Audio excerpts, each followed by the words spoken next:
What's up, everybody? It's your girl Barbie J here with the recap and review of Powerbook 3 Raising Kanan, Season 4, Episode 3 Bygones. And the synopsis for this episode reads: As Rock and Marvin face the aftermath of Unique's violent clandestine comeback, Lou manages his new artist. Kanan gets through to his grandmother, and Juke embraces her sexuality. Okay, so before we get started, if you are new here or if you're returning here and have not subscribed to this channel as of yet, please take a moment right now, hit that subscribe button, then hit the notification bell and select all. It'll let you know every time I upload any new content to this channel. Then I ask that you smash that like button, which is the thumbs up button, write a comment and join the conversation, and then share the video because sharing is caring and because you want to help this sister's channel grow. And believe me, this sister appreciates all that you are going to do for her and are doing for her. So now this episode starts off with that Asian couple who has the Chinese restaurant where Marvin does his business with.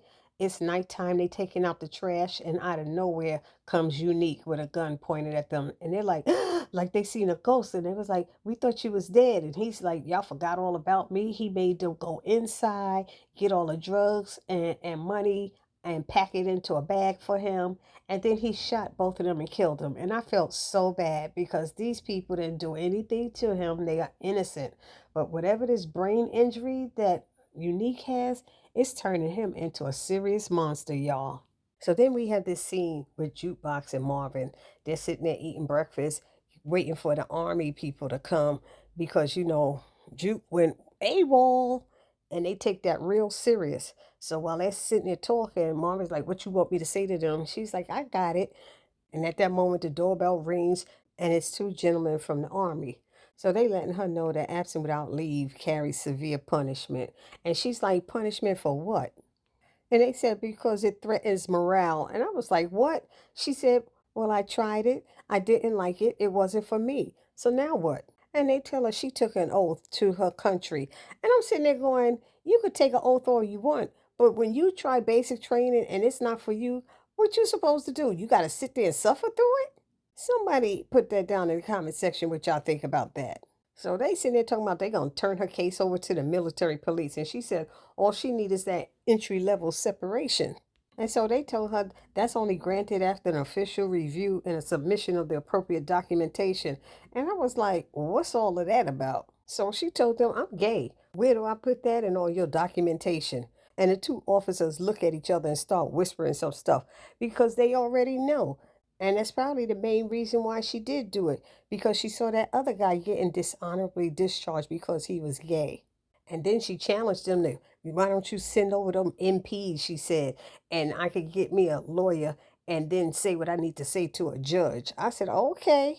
So then one of the guys sits down close to her and said, you're letting down your country. She said, that's okay. My country let down me and mine plenty of times. I said, I hear you, Juke. I hear you. And Marvin co-signed. He said, word.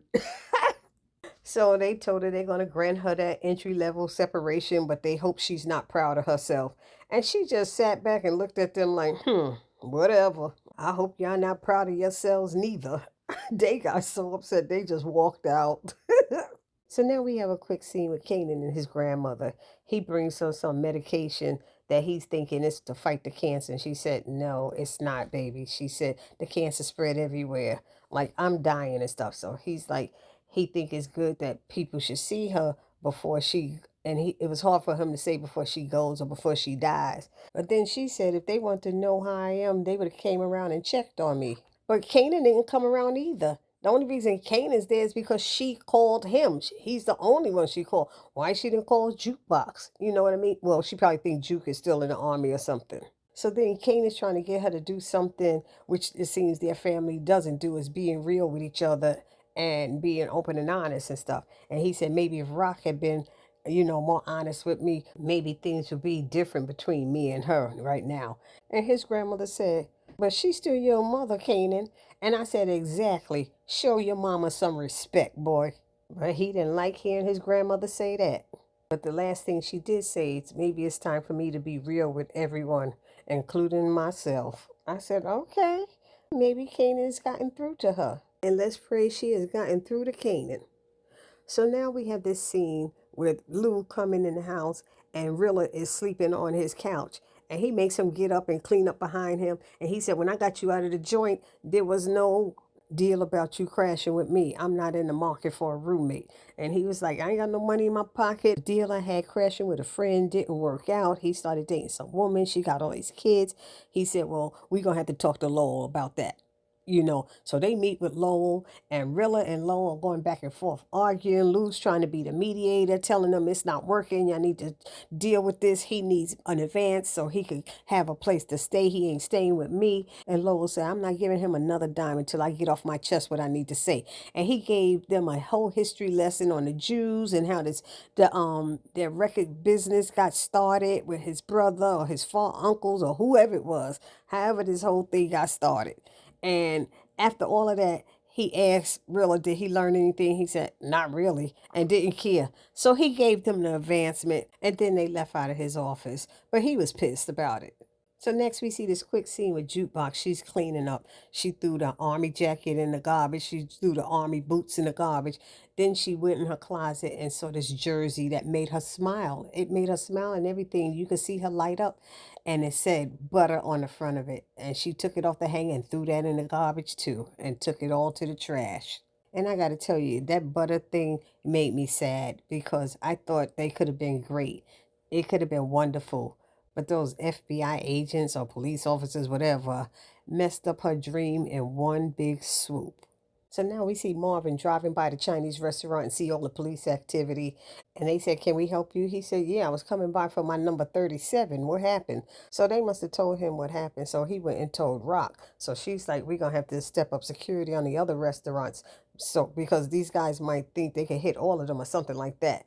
So Marvin thinks it might be the nephew who came back and did the job because he was trying to steal some. So he said he gonna run up on him and shake him loose, see if he know anything. And when he was leaving, Rock said, Andre said the feds watches Stefano's shop.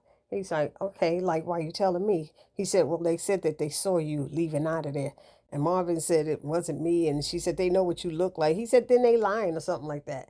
So anyway, he left out. She said, yeah, go roll up on the nephew and see what you can find out. And now Rock is looking at him like, you lying, bro, you lying. And this is just what Kanan is talking about, how their family keeps all these secrets. So now we see Kanan's girlfriend, Crystal, going into the building, and Unique comes out and knocks into her, without looking. And he keeps walking, and she yells, excuse me would have been nice, or something like that. And he turned around and looked at her and started walking back, and she hurried up and ran in the building and closed the door. And she got upstairs and she told Kanan, while they were sitting there for a while, she's like, he need to get a new apartment because she don't feel safe in this building. Anybody could walk in. She saw this ugly looking dude. He looked jacked up and it just scared me and stuff. And she was saying, you never should work where you live. And that kind of made sense back then. You know what I mean? Because now everybody work from home. They loving it working from home. Anyhow, he's like, I'm not trying to add too expensive, but he understood what she was saying for a minute. And he said that he would go and look at apartments with her. And that's just what they did. So they get to one apartment. It looked busted. They not feeling it. The next apartment, he likes it. But when the white real estate agent saw that they were a black couple, all of a sudden they said there's an application on it when there really wasn't. So they kind of knew it. They was like, you know what? We could afford better anyway. And they walked out knowing that he was being racist. But thank God all of these rules have changed and real estate agents and salespersons are required to take this fair housing course every 2 years or else we cannot renew our license. And if we are caught breaking these laws, we will lose our license. Thank God these things have changed. But with the knucklehead we got in the White House right now, he might try to change all of that back. Who knows? So now we see Rock. She's calling Andre to call her back. We got wildness going on. I need to know what your NYPD connects are saying about what's going on. So then she starts going through her mail and she sees something from Kanan's high school. And the letter is saying that he's missed so many classes that he's probably going to fail. So now we see Jukebox at BMCC trying to pick out some classes and try this college life stuff. So as she's there, she runs into somebody from her old crew, and he's like, "Yo, what you doing here, Whitney Houston? What's up with your group booty?" She said it was butter and it ain't going nowhere. He's like, because he thought she'd be on tour. He said, but I'm meeting up after, these classes with the old crew. We're gonna be at this bar. You should come by. She said, maybe, I don't know. He said, no, you gotta come. Be there. So she shows up and they all excited to see her. And they all are guys. I don't think any of them were girls. And they were talking about all the money they make being out on the street trying to get her to come back and do it again with them and hang with them with this stuff and working as a team. And she was like, nah, it seemed like that's going backwards to me. And she was trying to go forward. And they just kept trying to encourage her to do that. And she was looking at them and finally said, you know what? Let me go hit this lady's room for a minute. She went around that corner and jetted out of there and she didn't turn back. And I was like, that's right, Jukebox. Go, girl. Keep going forward. Do not go back. I was so proud of her. Y'all put it down in the comment section how y'all felt about that when she just left. So now we see Marvin breaking into the nephew's apartment, put the gun to him, say, how you gonna do that to your own family? How would you do that? He's like, what are you talking about? He says, Sonny and Richard. He said, my aunt and uncle are dead? What? And he was like, yeah, you know what you did? And he said, no, I love them. I would never hurt them. He said, what about Clarabelle? Where's Clarabelle? And he's like, who's that? Their daughter. And Marvin was like, oh, shoot, I forgot about her. He said, this little girl is an orphan now. And he was like, you didn't know anything about it. You didn't do it. He said, no, I love them. So the nephew is crying and Marvin apologizes for his loss and for busting in there the way he did. And he told him, if you hear anything, let me know because I'm going to make somebody pay for what they did to Richard and Sonny. So go check on that little girl because she going to need you now because she just lost everything. I said, sometimes Marvin could be so sensitive, right, y'all? Right? So then there was this quick scene when Rock went to see Kanan and Crystal answered the door and she had her little funky attitude and Rock just looked at her like, just let Kanan know that I came by, okay? Because she wanted to talk to him about his school stuff. So next we see Kanan and Jukebox in some fast food restaurant and she's telling him what happened with the army and stuff and how it wasn't for her and that's why she's back here because at least here she can be me. And he said, that means no more secrets now, right? And she said, I like girls, Kanan. And if anybody got a problem with that, they could come get some. I said, oh, okay, Juke.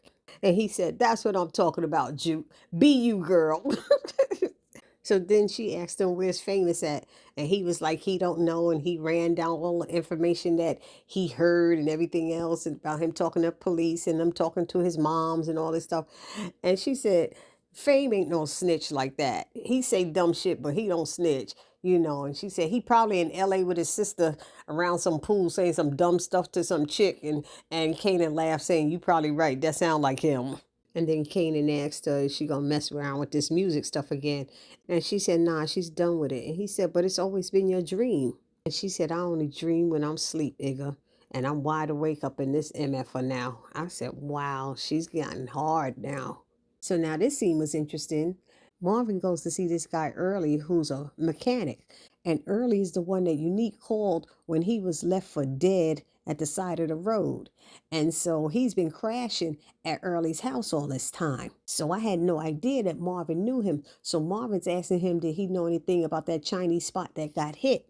So Marvin tells him it was a double, a husband and a wife, and that he's friends of the family. And he told him if he hears anything, let him know. And so Marvin hit him with a few $100s, I guess, to provide him with any information he finds out. But then he sits down and asks the guy, does his aunt still mess with ACS? And he said, yeah, she do. He said he's trying to track down this young girl that the system grabbed up. And come to find out, it's that guy's daughter. Remember the white guy that he was helping and the guy turned on him and tried to get Marvin in trouble? Well, Marvin found out what school the girl was at and he saw her and he called her name out and she was Uncle Marvin. And she ran over to him, hugging him and stuff. And so one of the teachers said, I forgot the little girl's name. She's like, are you okay? And she said, yes. And he said, I'm just her godfather. And he gave her some money and told her to be good. And she was saying how she missed her sister because they separated them. But I said, this is what I'm talking about, y'all. Marvin have a good heart at times. He really, really does. And I like that about him, besides the fact that he could be funny as ever. So now we see Lou. I'm assuming this is like a AA meeting or something type of event. And they call him up because he's celebrating a milestone. I don't know how long it was. And the lady says, congratulations, as she hands him a black chip. And then he speaks a little bit about what he went through, how he was in rehab, how he tried to kill himself, and all of that stuff. And I think he was saying things that Rock didn't realize, and how he said how hard it was to forgive himself, that man that he saw in the mirror and stuff. And he was just, he started getting emotional. I was getting emotional. And Rock was staring like, wow, I didn't know my brother was going through this. And it seemed like he was looking at her while he was talking. But when it was over, he told her he appreciated her coming through. And she said, I got you. And he said, I owe you, Rock, for all the trouble I caused and for all you did. And she said, nah, all you owe me is taking care of yourself, baby brother. And she said, do that, and me and you is straight. And he just smiled at her. And then they walked away together. And that's when we learned that the mother's planning a dinner for them. And they started cracking jokes on her cooking, talking about it's going to kill him. So now we see Jukebox. She was walking down the street and she passes by this gay club, and this young girl starts talking to her, asking is it her first time, and then she told her story about when it was her first time and everything. And so she invites Jukebox to go in with her. So I guess this girl is a regular now because she didn't have to wait on that line. She just went in with the girl who said she's with me. And I guess she started introducing her to people, and Juke started meeting people because it was all these women up in this gay club. So Juke seemed to have a nice time, and I guess she kind of felt comfortable in that place, if you ask me. That's what it seemed like. Y'all let me know what y'all thought down in the comment section. So now we see Early sitting in his office when Unique comes in and puts down a stack of money. And he's like, where'd that come from? He said, don't matter. And Early asked, did he hit Rock's Chinese spot and put down 2 MFers in the process? So Unique was like, you've been stressing me since you picked me up from that spot for this money. Do you want it or not? So Early took the money and Unique was leaving. He said, you playing with fire, Neek. And he said, I am fire and I'm going to burn down everything. I was like, oh, that bashing he got from Ronnie is making him a mean son of a shut your mouth. Oof. So now we see the scene where Rock is talking to some security guys in one of their spots, and Quan shows up. And he's like flexing his power. Yeah, we see how he does, And he's like, an example needs to be made so it doesn't happen again. And she was like, well, it's going to take time. We're trying to find out so we don't take down the wrong person. So he said, if you can't handle it, I will, or something like that. He said, you're replaceable, Rock. And she said, you keep saying that like I'm supposed to freaking agree with you or something. And he turns around and looks at her and walks out the door. I said, I know that's right, Rock. So now Rock and Marvin go to see Joaquin to see if he can help them with a new supply or something like that for heroin, because he won't do it. So they just asking for a name, a connection, or somebody that they could go to. I guess they getting sick of Quan. So he tells them to go talk to their friend from Baltimore, Tremont. And she said, we still owe Tremont for what he did to us. So he said, well, he has a connection with somebody in Asia who gives him a real good price. So they might be interested in moving into New York. So now, speaking about moving, Crystal and Kanan are still looking at apartments, and they see one that Kanan thinks is great. He really likes it. She said, boy, you sure are talking different than you was earlier today. And he said, I thought about what you said, and it makes a lot of sense. Working where you live doesn't make any sense. So the man comes in and he said, if you're interested, you just have to fill out an application. And Kanan's like, forget the application. What if I just hit you with the deposit in at the 3 months? And he said, I appreciate that, but we're still going to have to run your credit. And Crystal said, well, what if we hit you with an extra non-refundable deposit? And the guy smiles, and it looks like Kanan hands him several hundred extra dollars. I guess so that guy will forget the credit check. And I was like, see, we're not allowed to do that now. We would lose our license. But this looks like more like a building, like property management type building. So maybe they could get away with it, but a real estate agent really cannot. So now we see Unique. He's sitting in the car. He's seeing his son's mother putting him to bed and stuff. He's looking up to the window. And then he takes a pile of that money, put it in an envelope, goes up to the house and puts it in the mailbox and gets back in his car and drives away. So now we see Marvin and Lou at their mother's house. Jukebox is there. Rock is outside smoking a cigarette when Kanan pulls up. And she said, I hope you're late because you were catching up on your schoolwork. And that's when he said, Crystal said you stopped by. And she gives him the envelope. It says, haven't been to school since the beginning of the year. He said, that's because I'm done with school. And she said, you always said you would graduate and go to college. He said, no, you said it. And then he gonna throw it up in her face. You didn't finish school yourself. And then he goes, with all the stuff you had me doing, you thought I was gonna go to college like a regular nigga. And I'm sitting there going, that's why you can't tell your kids stuff, because they want to try to throw stuff up in your face. But she wanted better for him. We all know that first season, Rock was doing everything for Kanan to have a better life. She did not want him to go into this business with the drugs like she was doing. And he walks away saying, sometimes I really think you crazy. And he walks away. And she said, sometimes I think I'm crazy too, she said to herself. I started laughing. Then you see Unique. He been watching Kanan's spot. And that little short dude is going in with the key. And then Unique comes up behind him and pushes him into the floor. And he gets up and Unique is pointing a gun at him. And then it ends with the family sitting down to dinner. And the mother's trying to make small talk with all the kids and the grandkids and stuff. And then one of them asks, why did you invite us here? And she tells him that she has kidney cancer and that she tried chemo, but it's spreading. And so Rock is like, you just gonna tell us this shit sitting over here having dinner? And the grandmother looks at Kanan and Rock's like, what, you knew about this too? And Kanan didn't say nothing. And Rock got pissed.